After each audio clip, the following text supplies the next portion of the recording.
এই চ্যানেলটি শুধুমাত্র বিনোদনের উদ্দেশ্যে তৈরি করা হয়েছে। আমরা কোনো আধ্যাত্মিক বা কুসংস্কারমূলক কার্যকলাপকে সমর্থন করি না। সাবস্ক্রাইব করুন এবং দেখুন একটি হৃদয় বিদারক ভৌতিক গল্প। নার্ভাস না হয়ে বেল আইকনে ক্লিক করতে ভুলবেন না।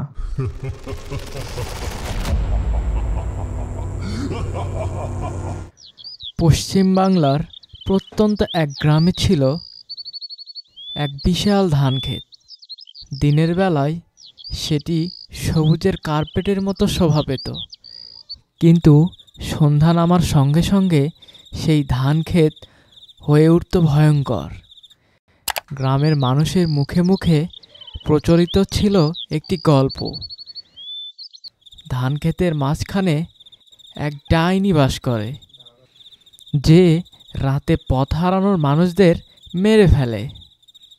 গ্রামের ছেলে রবি চ্যালেঞ্জ নিল তার বন্ধুদের সামনে সেই ধানক্ষেত পার হয়ে দেখাবে।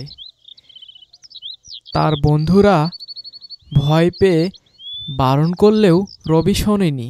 সেই দিন রাতে সে ধানক্ষেতের উদ্দেশ্যে রওনা দিল। শুরুতে সব ঠিকঠাক লাগছিল। জোনাকির আলোয় পথ যেন মায়াবী মনে হচ্ছিল, কিন্তু ধীরে ধীরে বাতাসে অদ্ভুত এক গন্ধ ছড়ালো, যেন পচা মাছ আর মাটি মিশে গেছে।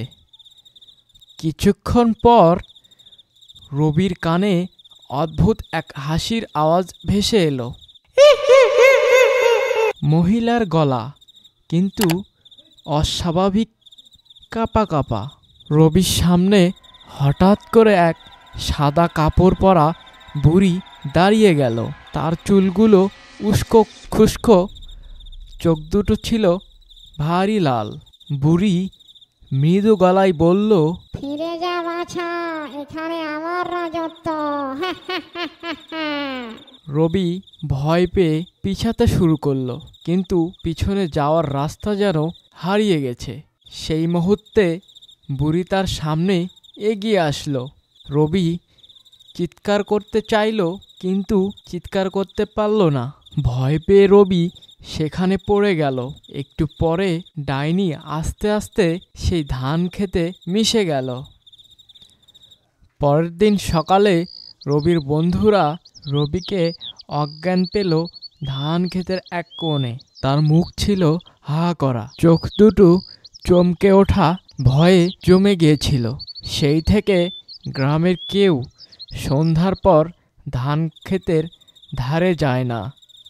তারা বিশ্বাস করে ডাইনি এখনও সেখানে বাস করে, আরও শিকার খোঁজে। কুসংস্কারে এবং দুঃসাহসী হয়ে নিজের জীবন বিপন্ন করা উচিত নয়।